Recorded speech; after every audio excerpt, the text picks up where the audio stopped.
I hate to be the bearer of bad news. Look, we talk about climate change on this show a lot. And if you check out our previous content, we talk about the issues that will happen once we deal with the full effects of climate change. In fact, we're dealing with it right now. And according to this article that I have from the British Broadcasting Corporation, there is a big rise in atmospheric CO2 expected in 2019.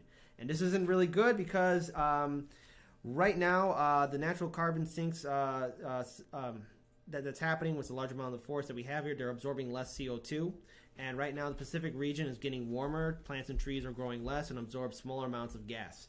So they're seeing a much bigger rise, according to a lot of climate scientists, they're seeing a much bigger rise in the increase of CO2 emissions. And so in the years that have been, of course, covering the increase of CO2 emissions, it's been observed that there's been a 30% increase in the concentration of CO2 in the atmosphere caused by emissions of the fossil fuels and deforestation. So humanity is clearly making an impact on our planet. It's an issue that we're all going to have to deal with, and we've seen firsthand the effects of climate change in this country alone. Let's just focus on the United States. We've seen an increase in sea levels. We've seen the increase of massive superstorms that are hitting the Gulf Coast states as well as on the East Coast.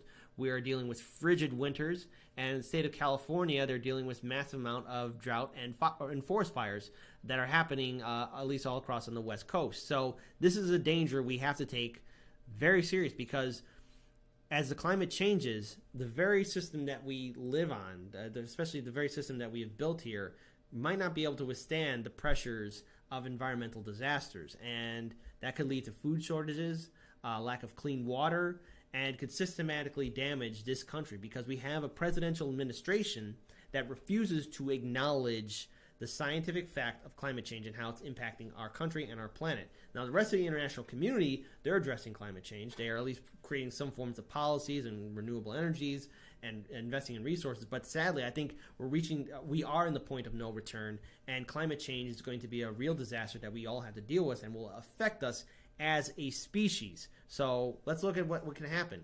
Massive amount of refugees, the increase in military conflicts. I mean, the war in Syria, the whole cause of it was the farmers were asking support from the government so that their crops wouldn't die. They were asking for resources so that they would at least have a sustainable harvest that year. Mm-hmm. But what did the government do? They decided to shoot the civilians. Brilliant move. And we're going to see more of that if we don't address the true issue of climate change. And we have an administration, again, that refuses to talk about it. We have a Democratic establishment that also takes money from the fossil fuel industry. And if we don't cut back our need of, fossil fuels, we're just going to make this planet even less hospitable to the human race. Yep. So, I don't know. I was going to call you Daniel. Paul, do you want to add in about that? Yeah, so I would say don't forget that when the Trump administration went about getting someone to replace, who was the previous EPA head? Was it Pruitt? No, it was... No, I think it was Pruitt. Was it? Yeah. Yeah. When they went about replacing them, they Trump nominated Wheeler. Mm-hmm. And it's hilarious. There's a great clip of that hearing.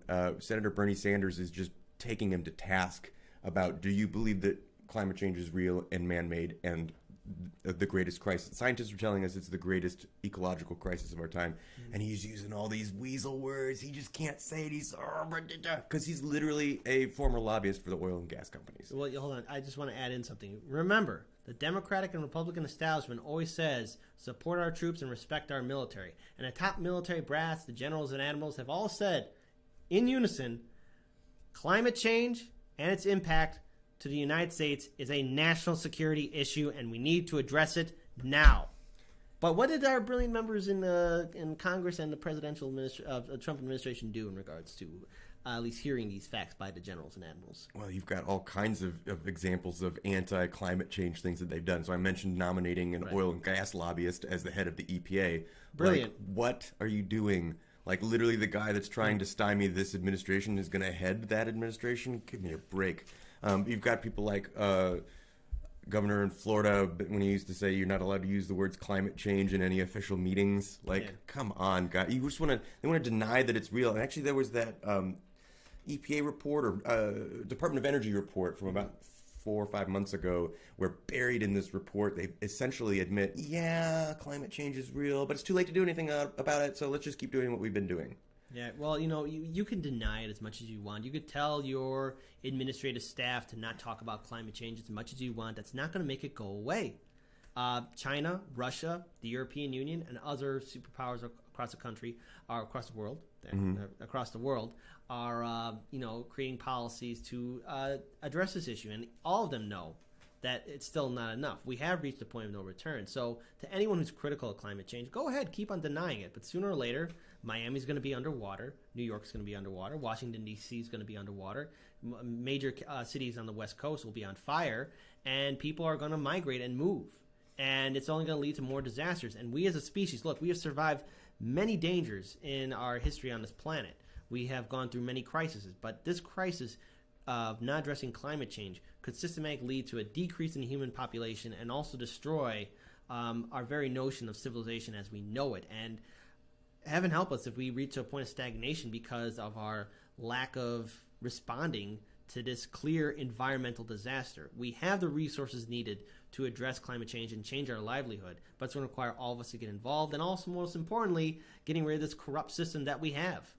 I love this little political comic. I actually don't exactly know where it came from, but it's a picture that has a big banner on it that says Climate Summit, and there's a guy on a podium who's reading out basically the benefits of combating climate change. We'll have energy independence, we'll preserve rainforests, we'll have better sustainability, there'll be green jobs and livable cities, renewables, clean water and air, healthy children, et cetera, et cetera. And there's a guy in the audience in the back yelling, "But what if it's a big hoax and we create a better?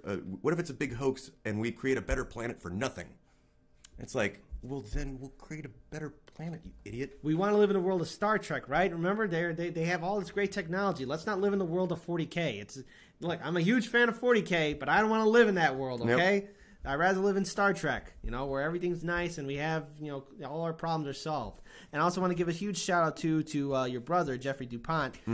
Everybody knows climate change is real, but there won't be any progress on it until the strength of the oil and gas lobbies is broken, which is why we got to get rid of Citizens United and the McCutcheon decision. We have to get money out of politics. One of the main issues that's crippling this country is money in politics and how Republican and Democratic establishment leaders are bought and sold not only by the gas and fossil fuel industry, but by the banks, Wall Street, and the military-industrial complex and the prison-industrial, pharmaceutical and prison-industrial complex. But that's one of we mentioned it a couple of weeks ago when we were talking about Beto O'Rourke. That's one of the major reasons, he has lost the support of progressive-minded thinkers. Is he takes a lot of money from the oil and gas lobbies. Yeah, but Beto O'Rourke is tall.